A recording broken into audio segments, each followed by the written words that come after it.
رمضان۔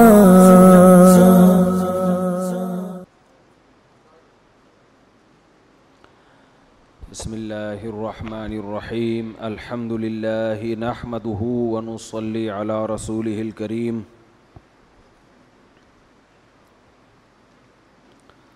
آج انشاءاللہ 17ویں پارے کی کچھ تفسیر پیش کروں گا۔ آج ہم نے 17واں پارہ پڑھا ہے۔ درس سننے سے پہلے اس بات کا عزم کر لیا کریں کہ خوب بیداری کے ساتھ، شوق کے ساتھ، رغبت کے ساتھ سنیں گے، ایک فارمیلٹی پوری نہیں کریں گے۔ تو ڈائریکٹ قرآن ہے نا جو ہم پڑھ رہے ہیں۔ ہم کتنے خوش قسمت لوگ ہیں کہ اللہ کا کلام ہمارے درمیان اصل شکل میں موجود ہے، اور ہم وہ کھڑے ہو کر سنتے بھی ہیں، سناتے بھی ہیں، اور پھر اس کی ہمیں جو کچھ اس میں اللہ نے کہا ہے وہ ہمیں سننے کا موقع بھی ملتا ہے۔ تو یہ بڑی خوش قسمتی کی بات ہے، اسے خوب غور سے، عمل کے جذبے سے سننا چاہیے۔ یہود و نصارہ کے پاس یہ نعمت نہیں ہے، تبھی آپ نے ان کے درس تورات اور درس انجیل کبھی نہیں سنے ہوں گے۔ کبھی سنے آپ نے؟ درس تورات ہو رہا ہے، درس انجیل ہو رہا ہے، درس وہ ہندوؤں کی کون سی کتاب ہے؟ گیتا نا، یہ درس گیتا پر آج لیکچر ہوا ہے ہی نہیں۔ ہمارے تو روزانہ درس ہی درس۔ تو یہ اللہ کا کرم ہے ہمارے اوپر، تو خوب غور سے، شوق و رغبت سے، پابندی کے ساتھ سننا چاہیے۔ اور جو کام بے دلی سے ہوتا ہے، ناغوں سے ہوتا ہے، اللہ اس میں برکت نہیں دیتا۔ اگر آپ کو ان درسوں کی اہمیت پتہ چل جائے نا، تو ہزاروں فیسیں دے کر آپ بولو مفتی صاحب یہ درس دے دیا کرو۔ ابھی تو فری پھوکٹ میں، کوئی فیس لے رہے ہیں ہم آپ سے؟ کچھ بھی نہیں ہے، فری پھوکٹ۔ فری کے ساتھ پھوکٹ لگا دو، مزہ بہت آتا ہے۔ تو اس لیے قدر کرنی چاہیے۔ آج ہم نے سورہ انبیاء پڑھی ہے اور سورہ حج، یہ دونوں صورتیں 17ویں پارے کی ہیں۔ سورہ انبیاء میں اللہ نے پیغمبروں کے مختصر واقعات بیان کیے ہیں، مگر وہ واقعات نہیں جو پیغمبروں کے قوم سے مکالمے ہوئے، بلکہ پیغمبروں سے کہ اللہ کے ساتھ جو معاملات تھے۔ اور اس میں اللہ نے بتایا کہ کس کس پیغمبر کو کیا کیا مصیبت آئی ہے، اور انہوں نے مصیبت میں صرف کس کو پکارا؟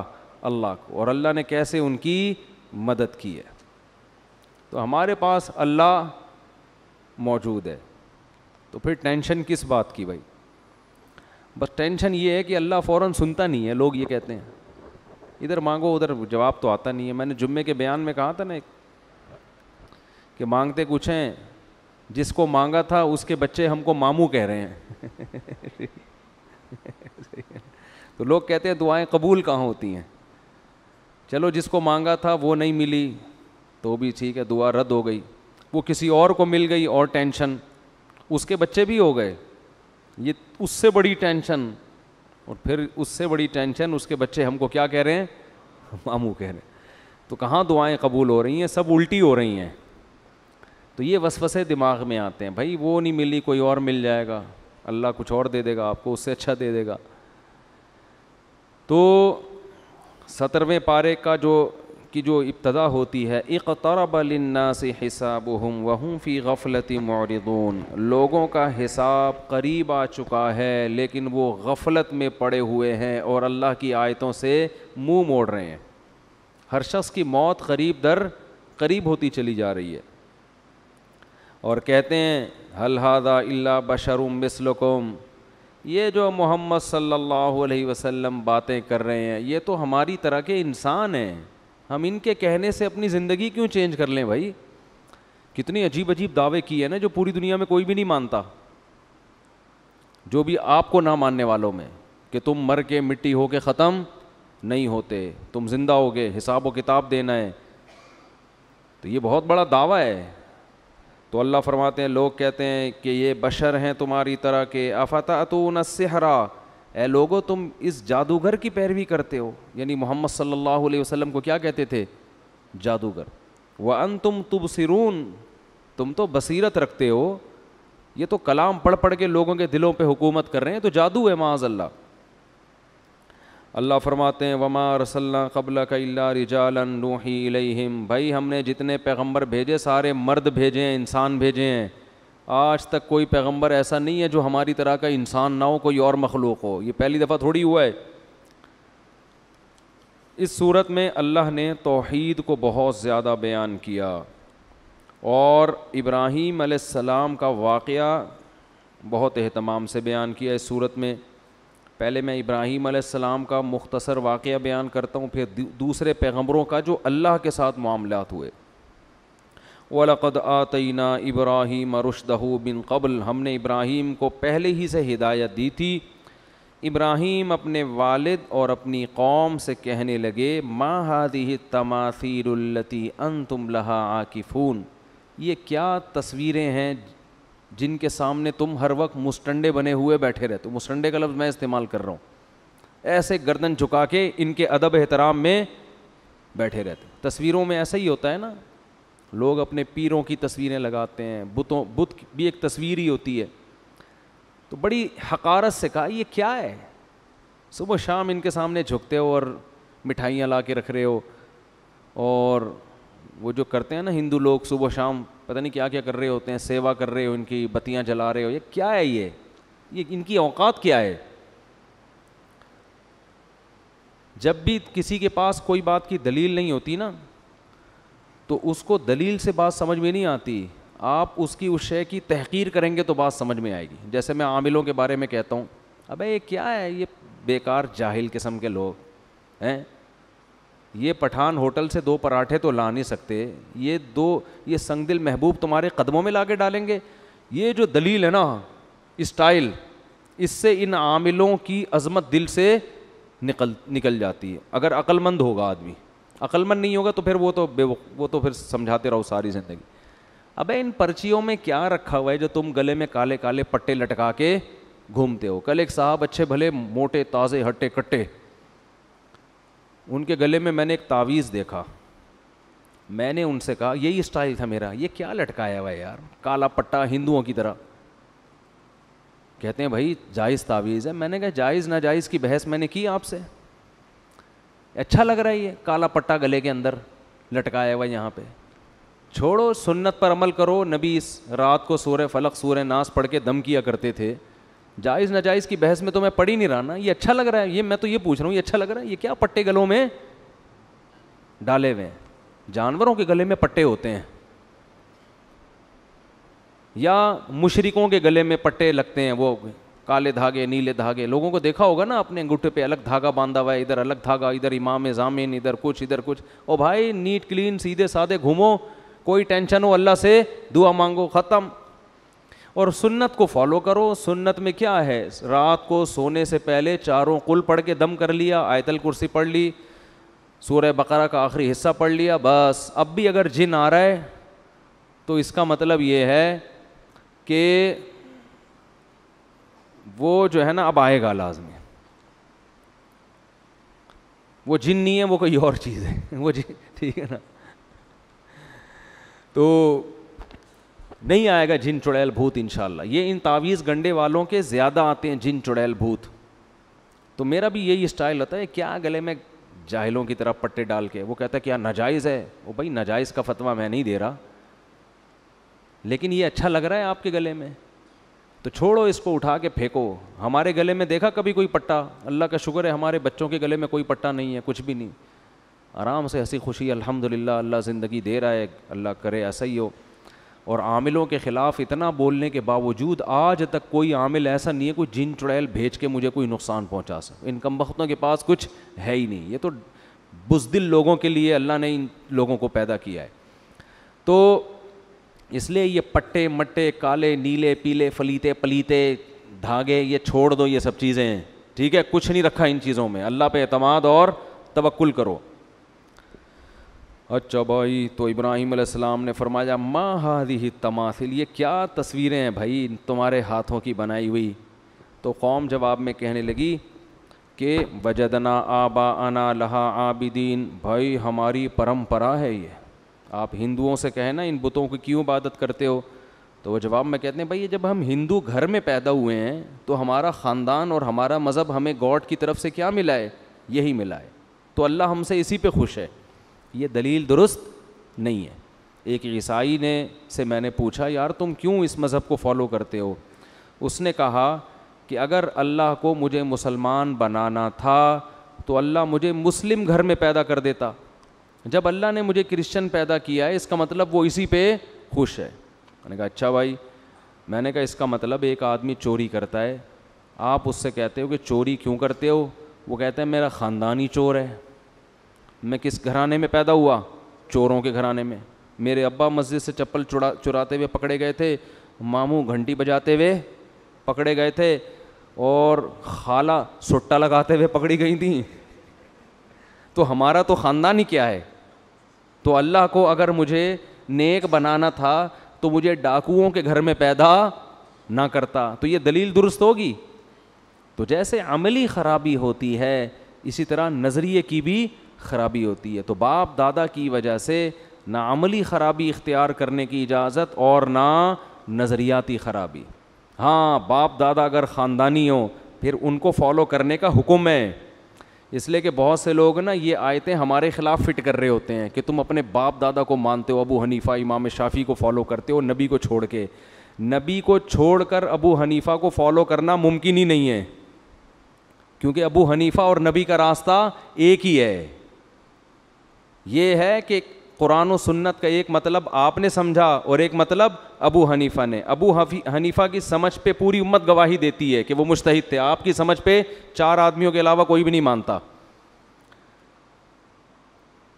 تو ایسے مجتہد کو فالو کرنا یہ قرآن و سنت ہی کو فالو کرنا ہے۔ ہاں مجتہد کی کوئی بات قرآن و حدیث کے خلاف ثابت ہو جائے اس میں مجتہد کو فالو کرنا جائز نہیں ہے، لیکن یہ ثابت ہر نتھو پتھو کا کام نہیں ہے۔ آپ اپنی عقل کی کمی کی وجہ سے یہ سمجھ رہے ہوتے ہو کہ ابو حنیفہ کا قول حدیث کے خلاف ہے، اصل میں آپ کی سوچ اور آپ کا علم کیا ہوتا ہے؟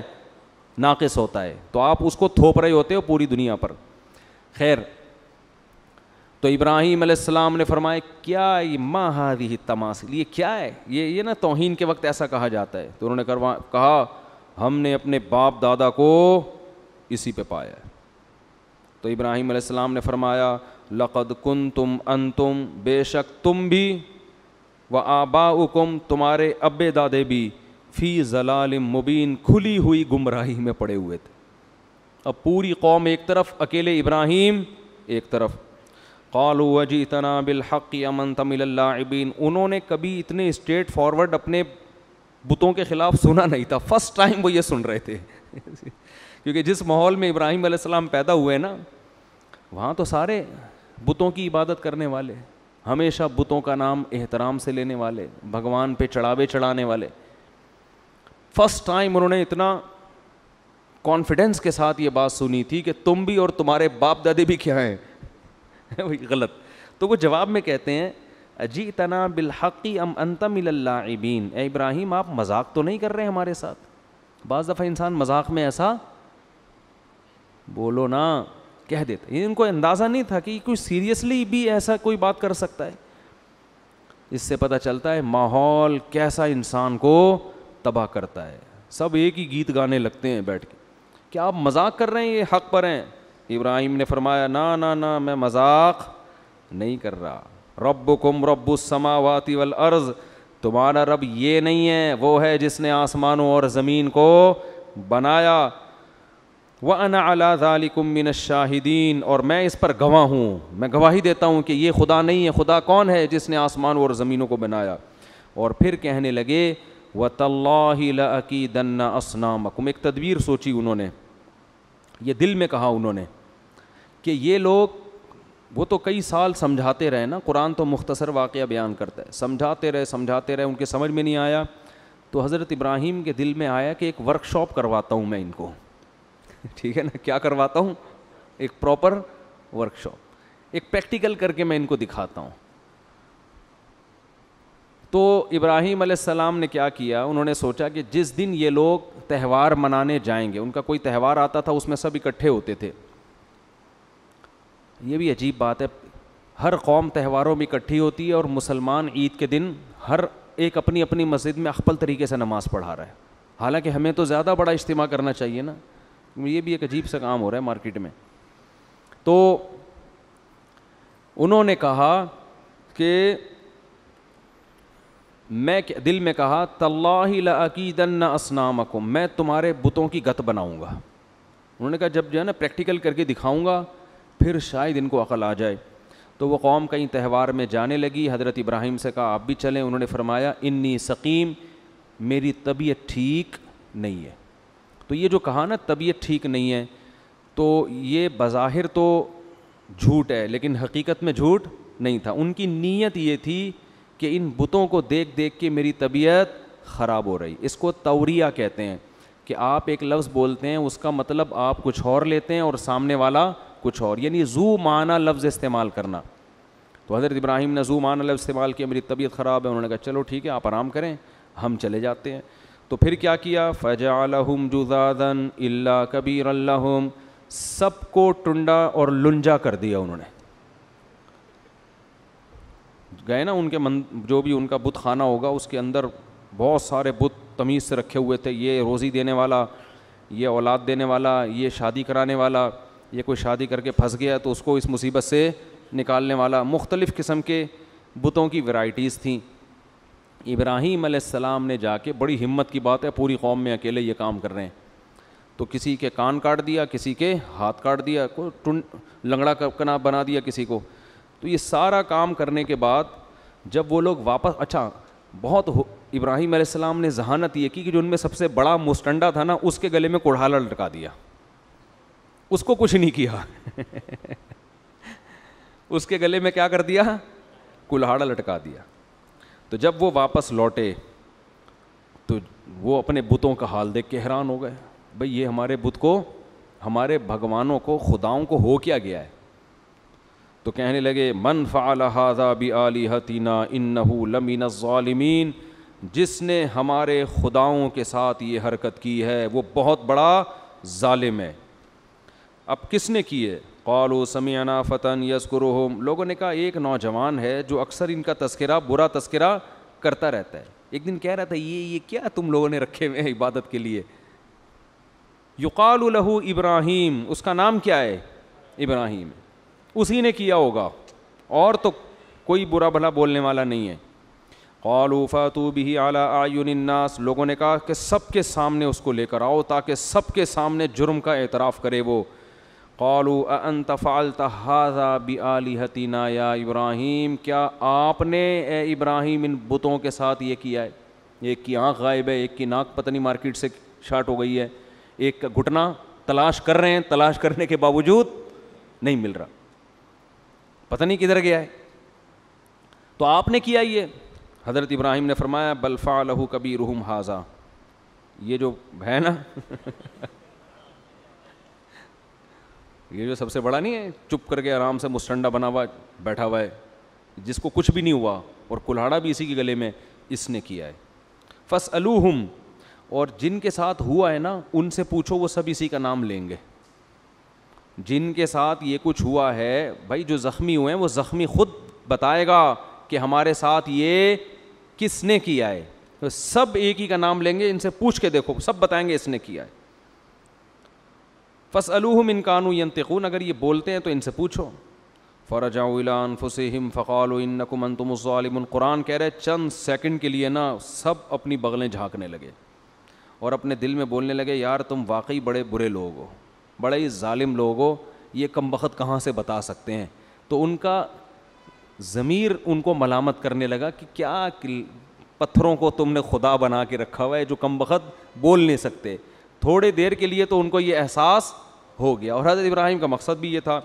ثم نکسوا علی رؤوسہم، پھر پلٹے اور کہنے لگے لقد علمت ما ہؤلاء ینطقون، ابراہیم آپ کو پتہ ہے یہ بول نہیں سکتے.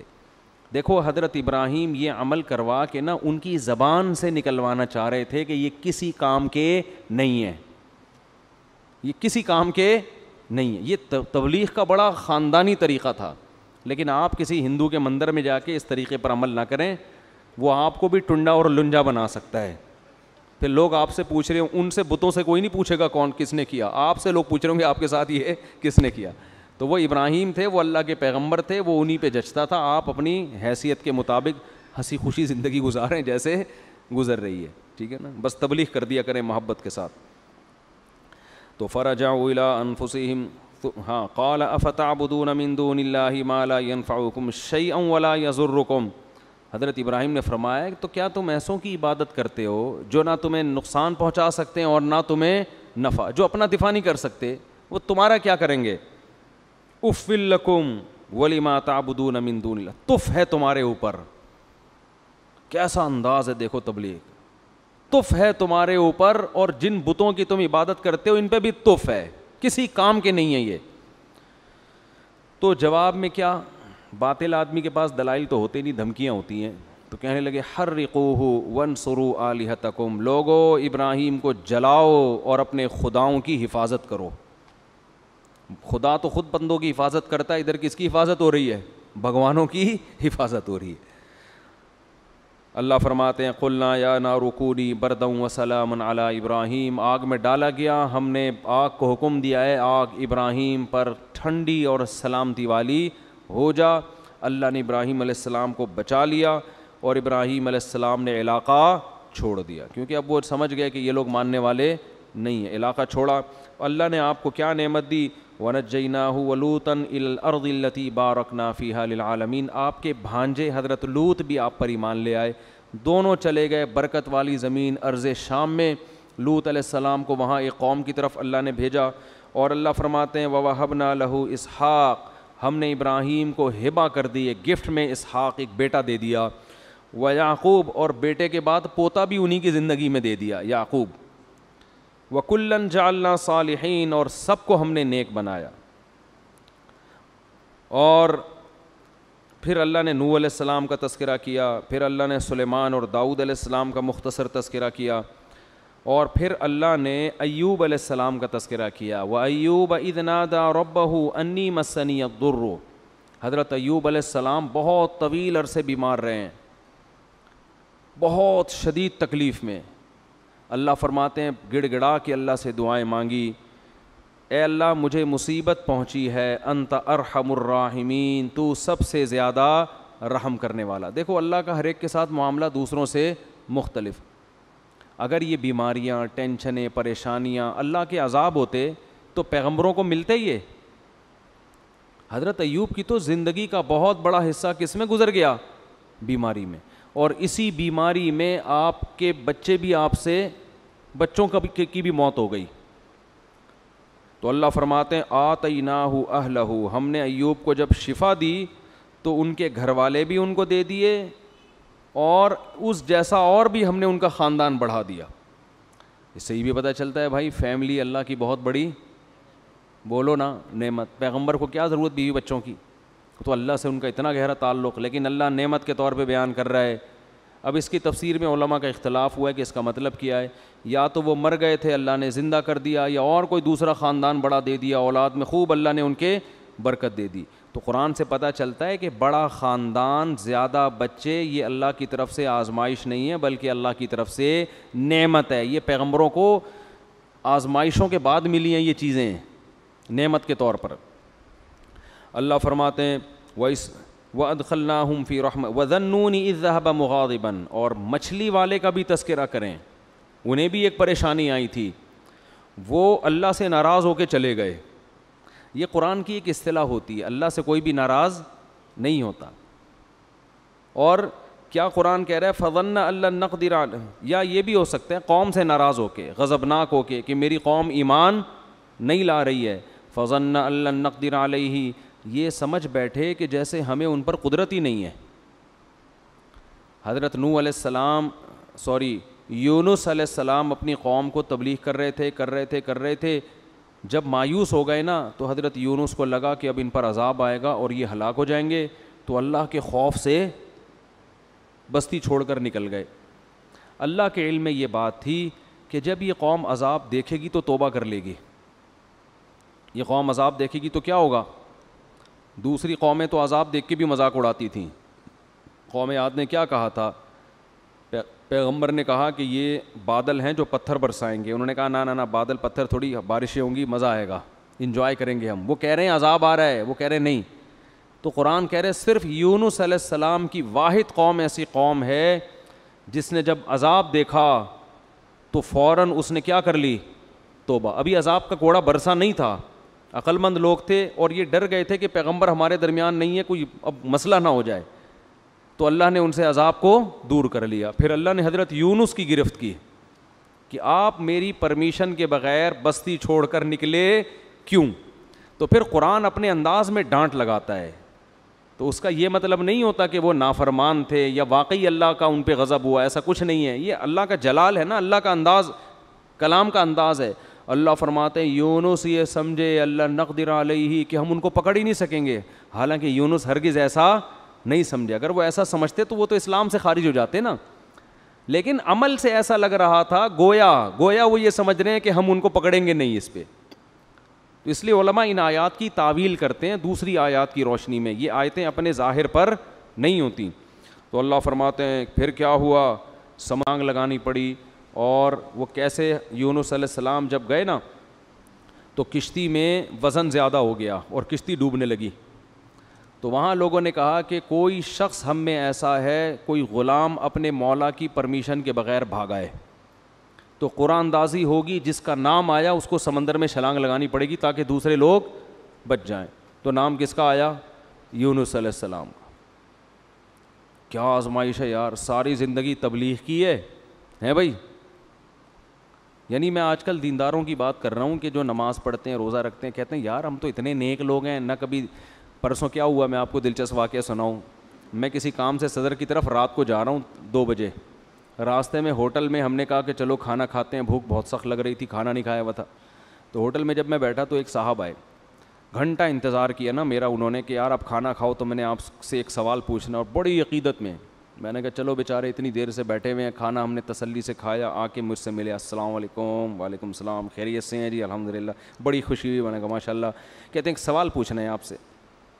یہ کوئی غیبت کی بات نہیں ہے, نہ کوئی اس میں ٹینشن کی بات ہے.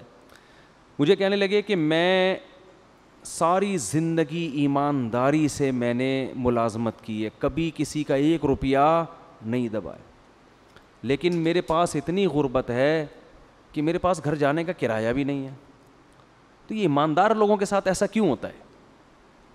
اور مجھے اس سوال کا صحیح جواب چاہیے. میں نے کہا بھائی بعض دفعہ ہوتا ہے, اللہ کی طرف سے آزمائش ہوتی ہے, عموماً تو ایسا نہیں ہوتا, ایماندار لوگوں کے مال میں اللہ برکت دیتا ہے, لیکن کبھی کبھار اللہ کی طرف سے آزمائش بھی آتی ہے اور بے ایمان لوگ ترقی بھی کر جاتے ہیں. پھر میں نے مثال دی سابق صدر کی. میں نے کہا ایمانداری کا عالمی ریکارڈ قائم کیا ہے, مگر آپ دیکھو پیسہ ہے کہ آیا ہی چلا جا رہا ہے. آئے پوری اسٹیل میں 1 چمچ اسٹیل کا کھا سکتے ہیں آپ, ہیں بھائی؟ 1 چمچ ہم اسٹیل کا چبا نہیں سکتے, اور بعض لوگ پوری اسٹیل ملیں کھا گئے ہیں. تو میں نے کہا دیکھو یہ تو اللہ کی طرف سے. مجھے کہتے ہیں جواب درست نہیں ہے.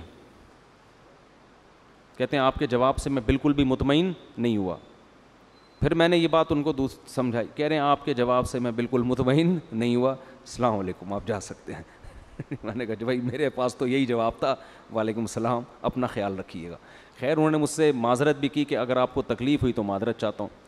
تو یہ ہمارے ہاں بہت سے دینداروں میں ہے کہ ہم نماز بھی پڑھ رہے ہیں, ہم تو ایمانداری سے نہ کسی کا دل دکھاتے ہیں, نہ یوں کرتے ہیں نہ یوں کرتے ہیں, پھر بھی آزمائشیں آ رہی ہیں. تو بھائی یونس علیہ السلام کو دیکھو, ساری زندگی تبلیغ کی ہے اور نکلے بھی اللہ کے خوف سے. یعنی اس لیے نہیں کہ تبلیغ چھوڑ کے معاذ اللہ بھاگ رہے ہوں, بھائی اللہ کا عذاب نہ آ جائے. تو اللہ کا عذاب تو ایسی چیز ہے کہ اس سے تو بھاگنا ہی چاہیے, لیکن نتیجہ کیا نکل رہا ہے؟ نام کس کا آ رہا ہے قرآن اندازی میں؟ حضرت یونس کو تو سوچنا چاہیے تھا کہ اللہ جب میں تیری ساری زندگی میں نے تبلیغ کی ہے اور اب عذاب آ رہا ہے تو میں بھاگ رہا ہوں, تو کنوینس کا انتظام کس کے ذمہ ہے بھائی؟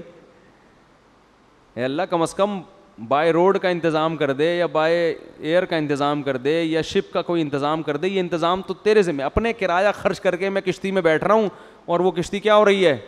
ڈاماڈول ہو رہی ہے. تو اس وقت ان کو خیال آیا ہوگا کہ کشتی میں ڈوبنے کا خطرہ ہے, کوئی بات نہیں, دوسرا کوئی بندہ یہاں سے اترے گا, ہم تو بچیں گے کیونکہ ہم تو اللہ کے پیغمبر اور بہت نیک. عجیب بات, کسی کا نام نہیں آ رہا. نام بھی کس کا آیا ہے؟ یونس. تو اب جب نام آیا تو بھی اللہ سے شکایت نہیں کہ یہ کیا ہو رہا ہے میرے ساتھ. کنوینس کا اللہ نے کوئی انتظام بھی نہیں کیا پراپر ہے بھائی,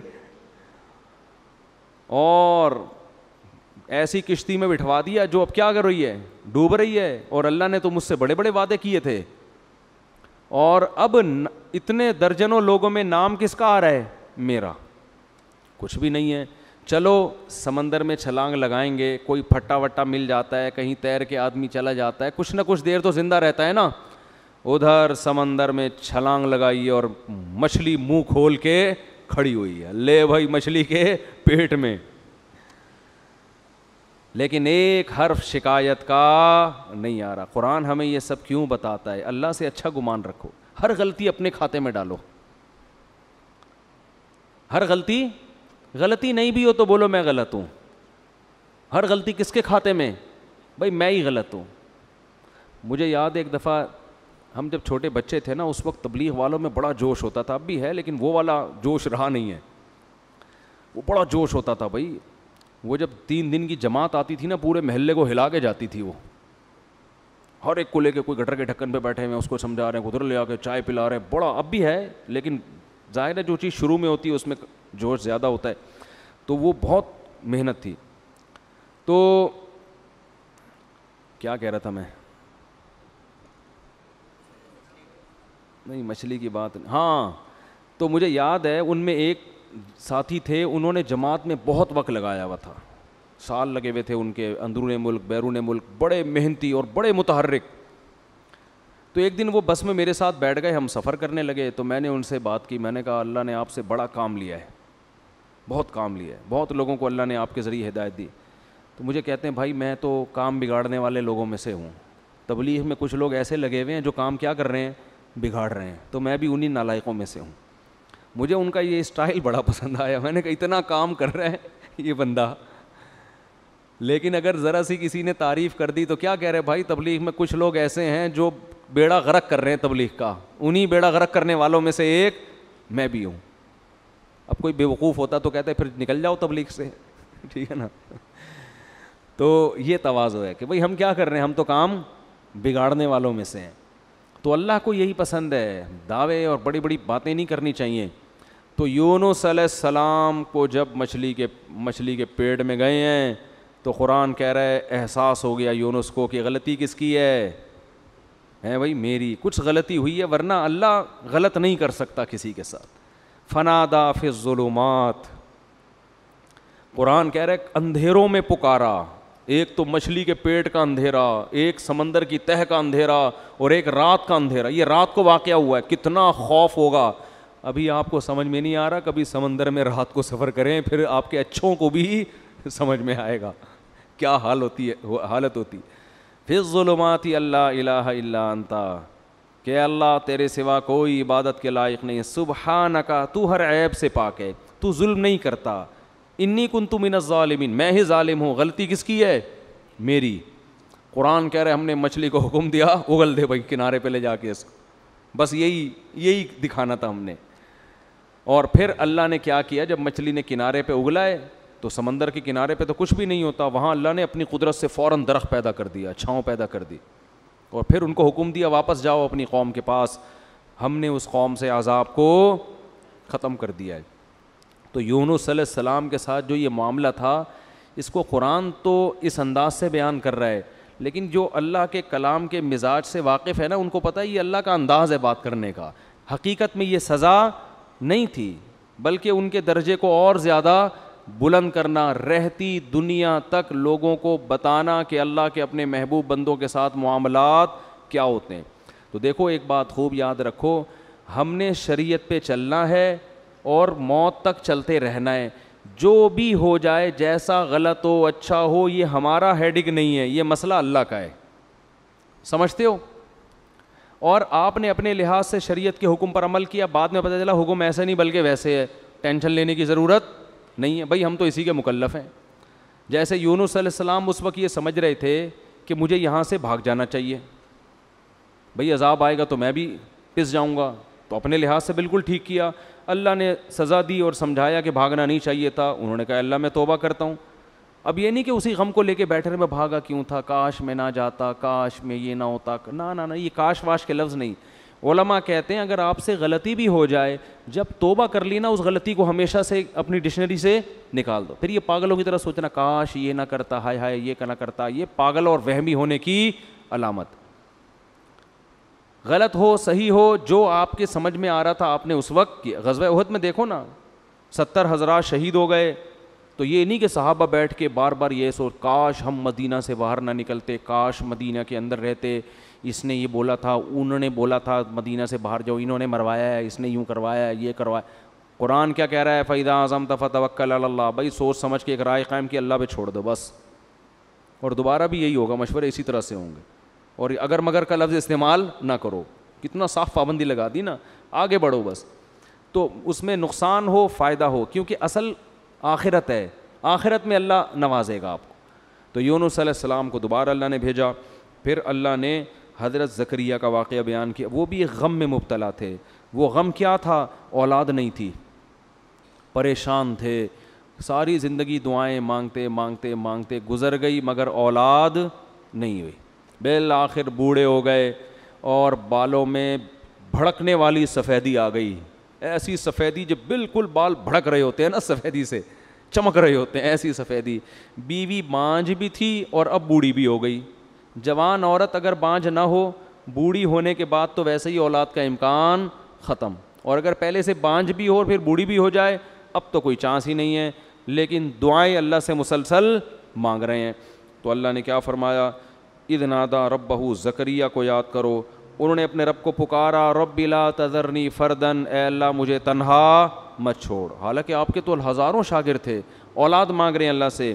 وَأَنْتَ خَيْرُ الْوَارِثِينَ, اے اللہ تو سب سے بہتر وارث ہے.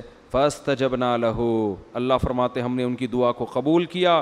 وَوَهَبْنَا لَهُ یحییٰ, ہم نے گفٹ میں ان کو یحییٰ عطا کیے. پہلے ہی اللہ نے نام بھی بتا دیا. وَأَصْلَحْنَا لَهُ زَوْجًا, ان کی زوجہ کو بھی تندرست کر دیا, اولاد کے قابل بنا دیا. کیوں یہ عجیب کام کیوں کیا؟ اس لیے کانوا یسارعون فی الخیرات, فرمایا یہ خاندان ایسا تھا کہ یہ نیکی کے کاموں میں ایک دوسرے سے آگے بڑھنے کی فکر میں لگے رہتے تھے. انداز دیکھو قرآن کا. ہمارے خاندانوں میں کیا ہے, پیسہ کمانے میں ایک دوسرے سے اسپیڈ, ہر آدمی کوشش کر رہا ہے میری اسپیڈ اس سے کیا ہو جائے, صحت میں میری اسپیڈ اس سے زیادہ. جم میں جب جاتے ہیں تو ایک دوسرے کے ڈولے دیکھ کے کہتے ہیں کہ میرے اس سے, وہ جو ٹریننگ دینے والا ہوتا ہے اس سے کہتے ہیں, اشارہ کر کہتے ہیں اس سے ڈبل ہونا چاہوں, ڈبل 1-2 مہینے بعد مجھے اس سے ڈبل کر دو. کسی کی فٹنس دیکھ کے کہتے ہیں کہ اس کی کمر نظر تو آ رہی ہے, میری ایسی ہونی چاہیے کہ CID والے بھی تلاش کریں تو ان کو نہ ملے. تو ہم فٹنس میں, صحت میں, دولت میں, ان میں کیا کر رہے ہیں آگے. اگر یہ اللہ کے لیے ہو تو پھر تو ٹھیک ہے, لیکن اللہ کے لیے ہے نہیں نا, مسئلہ تو عیاشی کے لیے. تو اللہ فرماتے ہیں زکریا, ان کی زوجہ اور یہ جو خاندان تھا, یہ نیکیوں میں, خیر کے کاموں میں ایک دوسرے سے آگے بڑھنے کی کوشش کرتے رہتے. حضرت شیخ الحدیث مولانا زکریا رحمۃ اللہ علیہ نے اپنی آپ بیتی میں لکھا ہے کہ ہمارے گھر میں اتنی عبادت کا ماحول ہے کہ ہماری بیٹیاں بہویں تلاوت میں ایک دوسرے سے مقابلہ کر رہی ہوتی ہیں. رمضان میں تہجد میں ایک دوسرے سے مقابلہ ہوتا ہے. تو یہ جب تک یہ سوچ پیدا نہیں ہوتی نا, انسان کوئی کارنامہ سر انجام نہیں دیتا. ہمیں یاد ہے جب جاگنے کی راتیں آتی تھیں, ہم چھوٹے بچے تھے, تو مسجدوں میں ہمارے مقابلے ہوتے تھے, کتنی رکعتیں کون پڑھے گا. ابے اس نے 50 پڑھ لی, ہم کہتے ہیں ابے ہم 100 پڑھ کے دکھائیں گے. اب یہ مقابلے بھی گھروں میں بھی, یہ مقابلے ختم. اب اسکور کون PUBG میں زیادہ بنا رہا ہے, اب مقابلے اس میں ہو رہے ہیں. تو آج بھی الحمدللہ ایسے علماء موجود ہیں جن کے گھروں میں تلاوت کا معمول اور عبادت کا معمول. تو اللہ فرماتے ہیں یہ لوگ نیکیوں میں, صدقات و خیرات میں, نمازوں میں ایک دوسرے سے سبقت کرتے تھے. وَيَدْعُونَنَا رَغَبًا وَرَهَبًا, یہ جملہ جو ہے نا یہ پہلے سے بھی زیادہ اہم ہے. اور یہ ہمیں پکارا کرتے تھے جہنم کے خوف اور جنت کی لالچ میں. آج جو ہماری دعائیں ہیں ان میں جنت اور جہنم کا عنصر کم ہو گیا ہے, دنیا کا عنصر زیادہ ہو گیا. ٹھیک ہے, وہ بھی دنیا بھی مانگے اللہ سے, لیکن جس چیز کی جتنی زیادہ ضرورت ہو سب سے زیادہ وہ مانگنی چاہیے. ہمیں سب سے زیادہ ضرورت اس بات کی ہے کہ اللہ ہمیں سیدھے راستے پہ چلا دے. دنیا تو گزر جائے گی جیسی تیسی. تبھی حدیث میں یہ دعا آئی ہے لا تجعل مصیبتنا فی دیننا. اے اللہ اگر کوئی مصیبت ہمارے مقدر میں لکھی ہے نا تو وہ دین میں نہ آئے, دنیا میں آ جائے. وہ نہیں آ رہی بات. اگر اللہ کرے کہ کہیں مصیبت نہ آئے, لیکن اگر کوئی مصیبت لکھی ہوئی ہے آنی ہی ہے تو اللہ اس سے دنیا کا نقصان ہو جائے, آخرت کا نقصان نہ ہو, دین خراب نہ ہو ہمارا. کیوں؟ دنیا مسافر خانہ ہے بھائی, جیل میں بھی گزر جائے گی, ایک دن آئے گا. 1000 سال بھی عمر اگر ہمیں مل جائے نا وہ بھی ختم ہوگی. نوح علیہ السلام کی ہو گئی نا ختم, تو ہماری بھی ختم ہو جائے گی ایک دن. تو اللہ کہتے ہیں جنت کی لالچ اور جہنم کا خوف, یعنی راتوں کو اٹھ کے جو دعائیں مانگتے تھے اس دعا میں زیادہ عنصر کیا تھا؟ اے اللہ جہنم کی آگ سے بچا اور جنت کی نعمتیں عطا کر. پھر اس کے لیے عملی کوشش بھی کرے انسان. پھر اللہ نے حضرت مریم کا تذکرہ کیا کہ کیسے پاک دامن تھیں. تو یہ تو تھی سورہ حج. اس کے بعد ہے سورہ انبیاء تھی, پھر سورہ حج ہے. سورہ حج میں اللہ نے قیامت کے زلزلے سے اس کو شروع کیا. اے لوگو اتقوا ربکم, اپنے رب سے ڈرو. ان زلزلۃ الساعۃ شیء عظیم, قیامت کا زلزلہ کوئی معمولی چیز نہیں ہے. یوم ترونھا, جس دن تم اس زلزلے کو دیکھو گے. تذہل کل مرضعۃ عما ارضعت, سب سے زیادہ ماں اپنے دودھ پیچھے بچے سے محبت کرتی ہے. اللہ فرماتے ہیں ہر دودھ پلانے والی, چاہے وہ انسان ہو یا جانور ہوں, وہ اپنے دودھ پلانے والے بچے سے اس زلزلے کو دیکھ کر غافل ہو جائے گی. وَتَضَعُ كُلُّ ذَاتِ حَمْلٍ حَمْلَهَا, ہر حمل والی عورت یا جانور وہ اپنے بچے کو اس ٹینشن سے گرا دیں گے. وَتَرَى النَّاسَ سُكَارَى, اور تم اس منظر میں اگر لوگوں کو دیکھو گے تو ایسا لگے گا یہ نشے میں ہیں. وَمَا هُمْ بِسُكَارَى, حالانکہ انہوں نے نشہ نہیں کیا ہوگا. وَلَكِنَّ عَذَابَ اللَّهِ الشَّدِيدُ, اللہ کا عذاب بہت سخت ہوگا. وَمِنَ النَّاسِ, آگے اللہ نے فرمایا یا ایھا الناس ان کنتم فی ریب من البعث, اے لوگو اگر تمہیں قیامت کے زلزلے اور اس کے بعد مرنا اور پھر مٹی ہو کے دوبارہ زندہ ہونے پر یقین نہیں ہے, تم یہ کہتے ہو کہ یہ خدا یہ کام کیسے کرے گا. فَإِنَّا خَلَقْنَاكُم مِّن تُرَابٍ, تو دیکھو ہم نے تمہیں مٹی سے بنایا ہے سب سے پہلے. کوئی یہ کہہ سکتا ہے یہ مٹی سے چلتے پھرتے انسان, دو آنکھیں دو کان, ناک, دل, دماغ, جگر, کھوپڑی, یہ سارا سیٹ اپ بن کے چلتا پھرتا پتلا, کوئی کہہ سکتا ہے یہ؟ فرمایا ہم نے مٹی سے بنایا. ثم من نطفۃ, پھر اس مٹی کو منی کے قطرے میں تبدیل کیا ہم نے, اس کو دیکھو کیسا عجیب ہے.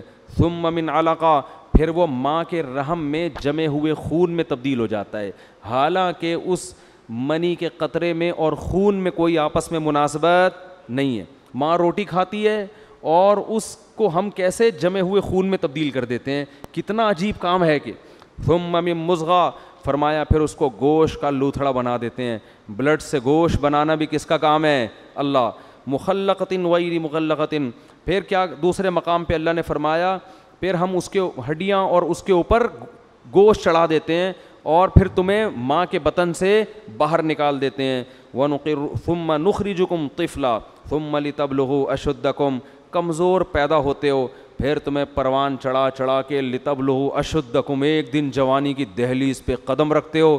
تمہارے چال میں طاقت, تمہاری آواز میں طاقت, تمہارے بازو میں طاقت, تمہارے سوچنے سمجھنے میں طاقت. ومنکم من یتوفی, کچھ لوگ تو جوانی میں مر جاتے ہیں. پھر اللہ کیا تصرف کرتا ہے؟ یرد الی ارذل العمر, کچھ لوگوں کو سخت بڑھاپے کی طرف ریورس کر دیتا ہے. لکی لا یعلم من بعد علم شیئا, سب کچھ جانتے بوجھتے ہوئے بھی احمق اور بے وقوف بن جاتا ہے. وہ ایسا دماغ اللہ اس کا معاف کر دیتے ہیں. فرمایا کہ یہ اگر تمہیں شک ہے تو خدا کی قدرت کے یہ نمونے تم اپنی آنکھوں سے صبح و شام دیکھ رہے ہو, تو وہ خدا مٹی ہونے کے بعد دوبارہ زندہ کیوں نہیں کر سکتا؟ اللہ کہتے ہیں ایک اور دلیل ہم دیتے ہیں. وَتَرَى الْأَرْضَ حَامِدَةً, زمین کو دیکھو کیسے مرجھائی بھی پڑی ہوئی ہوتی ہے. کھود کے دیکھو گے مٹی گوبر کے علاوہ کچھ بھی نہیں ملے گا. کوئی کہہ سکتا ہے اس میں پانی ڈالو تو یہ سب کچھ اگے گا؟ کچھ ہے ہی نہیں, نہ اس میں خربوزہ ہے, نہ تربوز ہے, نہ انار ہے, نہ انگور ہے, کچھ بھی نہیں نظر آئے گا اس میں تمہیں. لیکن تمہارے رب نے ایسے سافٹ ویئر اس مٹی کے اندر انسٹال کر دیے ہیں کہ فَإِذَا أَنزَلْنَا عَلَيْهَا الْمَاءَ, جیسے ہی ہم آسمان سے پانی اور برساتے ہیں, اہتزت, ایک دم زمین حرکت میں آنا شروع ہو جاتی ہے, وربت, اور اس کا سینہ پھٹنا شروع ہو جاتا ہے, وَأَنبَتَتْ مِن كُلِّ زَوْجٍ بَهِيجٍ, ہر طرح کے خوشنما درخت اور پھول بوٹے اور پھل وہ پیدا کرنا شروع کر دیتی ہے. اسی زمین سے کیسے پھول خوبصورت, کیسے جنگل آباد ہوتے ہیں. ذالک, اللہ کہتے ہیں یہ خدا اس لیے کر رہا ہے تمہیں یقین آ جائے بِأَنَّ اللَّهَ هُوَ الْحَقُّ, کہ وہ اللہ برحق ہے, وَأَنَّهُ يُحْيِي الْمَوْتَى, وہی مردوں کو دوبارہ زندہ کرے گا, تاکہ تم یہ نہ کہہ سکو یہ مردے زندہ کیسے ہوں گے. یہ اللہ اس لیے کر رہا ہے, بتائے گا جو یہ کر سکتا ہے, جو مٹی سے خربوزے, انار, انگور, انار پیدا کر سکتا ہے, وہ مٹی کو ریورس کر کے تمہیں دوبارہ انسان کیوں نہیں بنا سکتا. وَأَنَّهُ عَلَىٰ كُلِّ شَيْءٍ قَدِيرٌ, اور تمہیں یقین آ جائے کہ اللہ ہر چیز پر قدرت رکھتا ہے. وَأَنَّ السَّاعَةَ آتِيَةٌ لَا رَيْبَ فِيهَا, تمہیں پتہ چل جائے کہ قیامت ایک دن آئے گی اور اس کے آنے میں کوئی شک نہیں ہے. وَأَنَّ اللَّهَ يَبْعَثُ مَن فِي الْقُبُورِ, اور جو قبروں کے اندر دفن ہیں, لوگ پڑے ہوئے ہیں, اللہ ان کو ایک دن اکھاڑ کے اپنے سامنے کھڑا کر دے گا. کیا انداز ہے قرآن مجید کا. دنیا میں سب سے بڑا احمق اور بے وقوف وہ ہے جو یہ کہتا ہے کہ ہم مٹی ہو کے ختم ہو جاتے ہیں. بھلا کون اس مٹی میں دوبارہ جان ڈالے گا؟ صبح و شام اللہ پانی برسا کے مٹیوں میں ہی تو جان ڈال رہا ہے جو ہم کھا رہے ہیں. یہ انار مٹی ہی تو ہے جو آپ کھاتے ہو, یہ کھجور مٹی ہی تو ہے جو ہم کھاتے ہیں, یہ روٹی مٹی ہی تو ہے جو ہم کھاتے ہیں, گوشت مٹی ہی تو ہے جو جانور نے کھایا اور اس سے گوشت بنا, دودھ مٹی ہی تو ہے, یہ سارے, اور ہم بھی تو مٹی ہیں. مٹی سے کیسے مختلف چیزیں اس نے بنا دیں, اس پہ نہیں مان رہے کہ اللہ کی قدرت, اور اعتراض کس پہ کر رہے ہیں, مٹی سے دوبارہ انسان کیسے بنے گا. تو اللہ فرماتے ہیں یہ سب ہم اس لیے تو اپنے قدرت کے نمونے دکھا رہے ہیں تاکہ تمہیں پتہ چل جائے. پھر اللہ کہتے ہیں وَمِنَ النَّاسِ مَن يُجَادِلُ فِي اللَّهِ بِغَيْرِ عِلْمٍ, بہت سے لوگ ایسے ہیں جو اللہ کے بارے میں بغیر دلیل کے جھگڑتے ہیں.